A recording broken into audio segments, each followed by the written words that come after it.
Hi friends, ನೋಡಿ ಈ ಸೋರೆಕಾಯಿಯಿಂದ ನಾನಿವತ್ತು ಮಣ್ಣಿ ಮಾಡಿ ತೋರಿಸ್ತೇನೆ. ಅದು ಕೂಡ ಮಕ್ಕಳಿಗೆ ತುಂಬ ಇಷ್ಟವಾಗುವ ರೀತಿಯಲ್ಲಿ.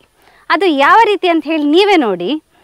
ಯಾರಾದರೂ ನಮ್ಮ ಕರಾವಳಿ ಮಿರರ್ ಯೂಟ್ಯೂಬ್ ಚಾನಲ್ನ ಹೊಸಬ್ರು ನೋಡ್ತಾ ಇದ್ದರೆ ಸಬ್ಸ್ಕ್ರೈಬ್ ಮಾಡಿ. ಹಾಗೆಯೇ ಫೇಸ್ಬುಕ್ ಮತ್ತು ಇನ್ಸ್ಟಾಗ್ರಾಮಲ್ಲಿ ಪೇಜ್ ಇದೆ, ಅದನ್ನು ಕೂಡ ಫಾಲೋ ಮಾಡಿ. ವಿಡಿಯೋ ಸ್ಟಾರ್ಟ್ ಮಾಡುವ.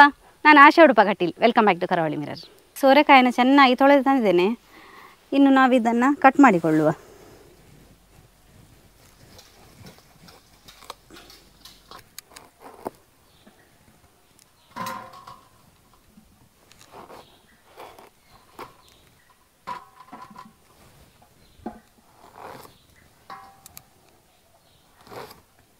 ನೋಡಿ, ಇದರ ಸಿಪ್ಪೆಯನ್ನೆಲ್ಲ ಹೀಗೆ ತೆಗೆದುಕೊಳ್ಬೇಕು. ನಮ್ಮ ಮಣ್ಣಿಗೆ ಸಿಪ್ಪೆ ಎಲ್ಲ ಹಾಕಲಿಕ್ಕಿಲ್ಲ, ಹಾಗೆಯೇ ಇದರ ಬೀಜ ಕೂಡ ತೆಗೆದುಕೊಳ್ಬೇಕು. ಬೀಜ ಎಲ್ಲ ಸರಿಯಾಗಿ ತೆಗೆದುಕೊಳ್ಬೇಕು, ಯಾಕಂತ ಹೇಳಿದರೆ ನಮಗೆ ಇದನ್ನು ಮಿಕ್ಸಿಗೆ ಹಾಕಿ ಸಣ್ಣಗೆ ರುಬ್ಬಿಕೊಳ್ಳಿಕ್ಕಿದೆ. ನೋಡಿ, ಸಿಪ್ಪೆ ಮತ್ತು ಬೀಜ ಎಲ್ಲ ತೆಗೆದಾಯಿತು. ಇದನ್ನೇನು ದೊಡ್ಡ ದೊಡ್ಡದಾಗಿ ಕಟ್ ಮಾಡಿಕೊಂಡ್ರೆ ಆಯಿತು.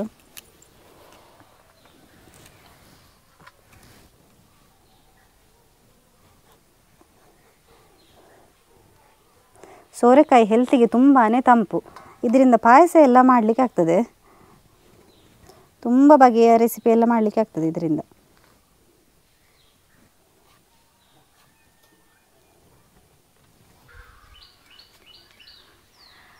ನಾನಿಲ್ಲಿ ಅರ್ಧ ಸೋರೆಕಾಯಿನ ಮಾತ್ರ ತಗೊಂಡಿದ್ದೇನೆ, ಯಾಕಂತ ಹೇಳಿದರೆ ನಾನು ಸ್ವಲ್ಪ ಕ್ವಾಂಟಿಟಿಯಲ್ಲಿ ಮಾಡ್ತಾ ಇರುವಂಥದ್ದು. ಮೊದಲಿಗೆ ನಾನಿಲ್ಲಿ ಸೋರೆಕಾಯನ್ನು ಮಿಕ್ಸಿಗೆ ರುಬ್ಬಿಕೊಳ್ಳಿಕ್ಕೆ ಹಾಕ್ಕೊಳ್ತೇನೆ. ಇದನ್ನು ಫಸ್ಟಿಗೆ ರುಬ್ಬಿಕೊಳ್ಬೇಕು, ಯಾಕಂತ ಹೇಳಿದರೆ ಇದರಲ್ಲಿ ನೀರು ಬಿಟ್ಕೊಳ್ತದೆ.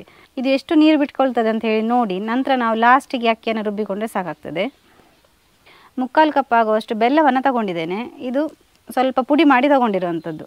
ಹೀಗೆ ನಾವು ಬೆಲ್ಲವನ್ನು ಪುಡಿ ಮಾಡಿ ತಗೊಳ್ಳೋದ್ರಿಂದ ಬೇಗ ಸಣ್ಣ ಆಗ್ತದೆ. ಹಾಗೆ ನಾನು 3/4 ಕಪ್ ಆಗುವಷ್ಟು ತೆಂಗಿನಕಾಯನ್ನು ತುರಿದು ತಗೊಂಡಿದ್ದೇನೆ. ಅದನ್ನು ಕೂಡ ಇದರ ಜೊತೆಗೆ ಹಾಕ್ಕೊಳ್ತೇನೆ.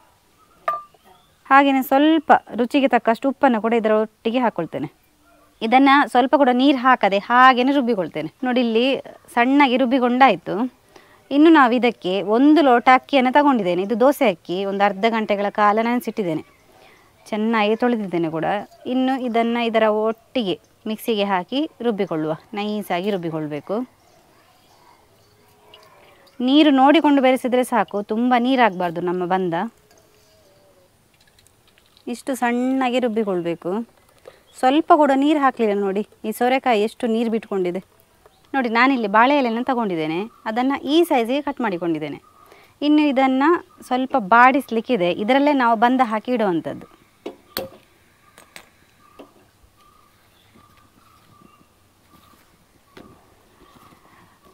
ಇದು ನಾವು ಬಾಡಿಸೋದ್ರಿಂದ ಈ ಬಾಳೆ ಎಲೆ ನಾವು ಹೇಳಿದಾಗೆ ಕೇಳ್ತದೆ, ಇಲ್ಲಾಂದರೆ ಅದು ಬೇಗ ಹರಿತದೆ. ಆ ಕಾರಣಕ್ಕೋಸ್ಕರ ಇದನ್ನು ಚೆನ್ನಾಗಿ ಬಾಡಿಸಿಕೊಳ್ಳುವಂಥದ್ದು.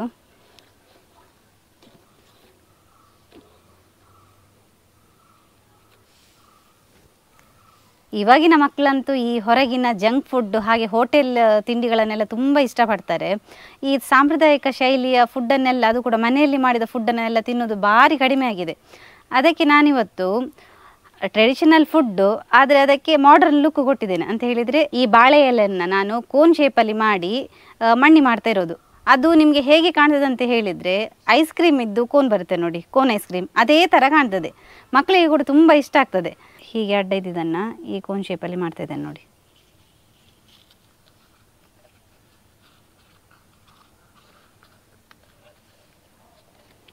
ನಂತರ ಈ ಲಾಸ್ಟಿಗೆ ಲಾಕ್ ಮಾಡಿಕೊಳ್ಬೇಕು. ಅದು ಕೂಡ ಇಡ್ಸುಡಿ ಕಡ್ಡಿಯಿಂದ ಲಾಕ್ ಮಾಡುವಂಥದ್ದು.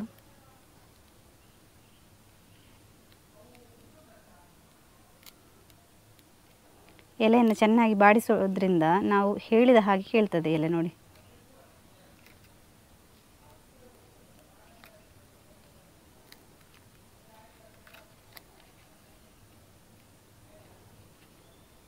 ನಮಗೆ ಎಷ್ಟು ಇಡ್ಸುಡಿ ಕಡ್ಡಿ ಬೇಕು ಅಷ್ಟನ್ನು ಇಟ್ಕೊಂಡು ಹೀಗೆ ಕಟ್ ಮಾಡಿದರೆ ಆಯಿತು.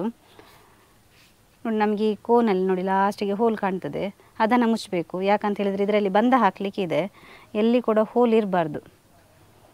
ಹೋಲ್ ಇದ್ದರೆ ಬಂದ ಹೊರಗೆ ಬರ್ತದೆ. ನೋಡಿ, ಈ ಥರ ಅಡ್ಡಕ್ಕೆ ನಾನು ಹಿಡ್ಕೊಂಡು ಇಲ್ಲಿ ಕೂಡ ಇದನ್ನು ಚೆನ್ನಾಗಿ ಲಾಕ್ ಮಾಡಿಕೊಳ್ತೇನೆ.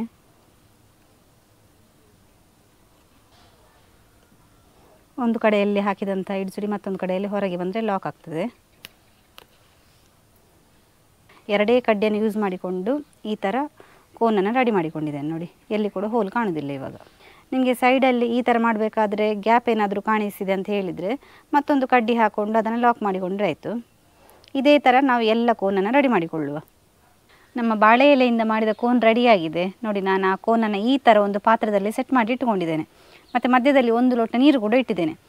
ಈ ಥರ ನಾನು ಯಾಕೆ ಸೆಟ್ ಮಾಡಿದೆ ಅಂತ ಹೇಳಿದರೆ, ಇದರೊಳಗೆ ಇನ್ನು ಬಂದ ಹಾಕಲಿಕ್ಕಿದೆ. ಹಾಗೆಯೇ ಲೋಟ ಈ ಎಲೆಗೆ ಸಪೋರ್ಟಿಗಾಗಿ ಹೀಗೆ ಇಟ್ಟಿದೆ. ಇದನ್ನು ಇನ್ನು ಇಡ್ಲಿ ಪಾತ್ರದಲ್ಲಿ ಇಡಲಿಕ್ಕಿದೆ.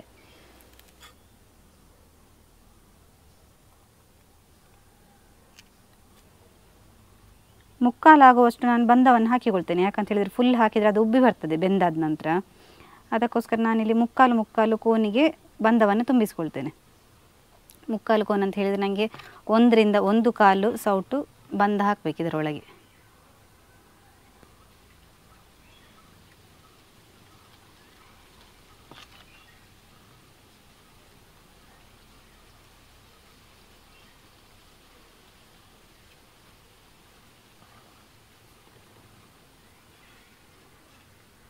ನೋಡಿ, ನಾನು ಇಡ್ಲಿ ಪಾತ್ರನ ಇಟ್ಟಿದ್ದೇನೆ. ಅದರಲ್ಲಿ 1 ಕಾಲಾಗುವಷ್ಟು ನೀರಿಟ್ಟಿದ್ದೇನೆ. ಚೆನ್ನಾಗಿ ಕುದೀತಾ ಇದೆ.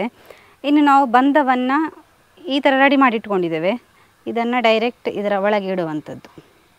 ನಾವು ಪಾತ್ರದಲ್ಲಿ ಯಾಕೆ ಹಾಕಿ ಇಡೋದಂತ ಹೇಳಿದರೆ, ಇಲ್ಲ ಈ ನಾವು ಕೋನ್ ಶೇಪಲ್ಲಿ ಮಾಡಿರೋದ್ರಿಂದ ಸಪೋರ್ಟಿಗೆ ಪಾತ್ರ ಬೇಕಾಗ್ತದೆ. ಇಲ್ಲಿದ್ರೆ ಅದು ಅಡ್ಡ ಬೀಳ್ತದೆ. ಅದಕ್ಕೋಸ್ಕರ ನಾವು ಒಂದು ಪಾತ್ರದೊಳಗೆ ಹಾಕಿ ನಾವು ಕೋನ್ ಶೇಪಲ್ಲಿ ತಯಾರಿಸಿದ್ದನ್ನು ಅದರೊಳಗೆ ಹಾಕಿ ಅದರ ಒಳಗೆ ಬಂದವನ್ನಿಟ್ಟು ಮುಚ್ಚಿಡುವಂಥದ್ದು. ಇದೊಂದು ಅರ್ಧ ಗಂಟೆಗಳ ಕಾಲ ಚೆನ್ನಾಗಿ ಬೇಯಲಿ.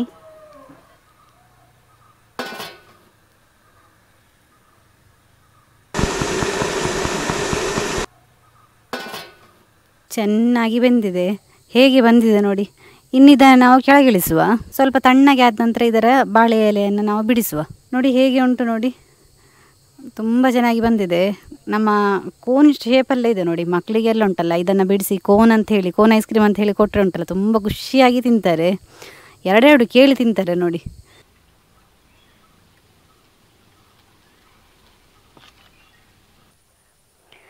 ನೋಡಿದ್ರಲ್ಲ ಫ್ರೆಂಡ್ಸ್, ಮಕ್ಕಳಿಗೆ ಇಷ್ಟವಾಗೋ ರೀತಿಯಲ್ಲಿ ಮಾಡಿದ ಸೋರೆಕಾಯಿ ಮಣ್ಣಿ ಹೇಗಿತ್ತಂತ ಹೇಳಿ.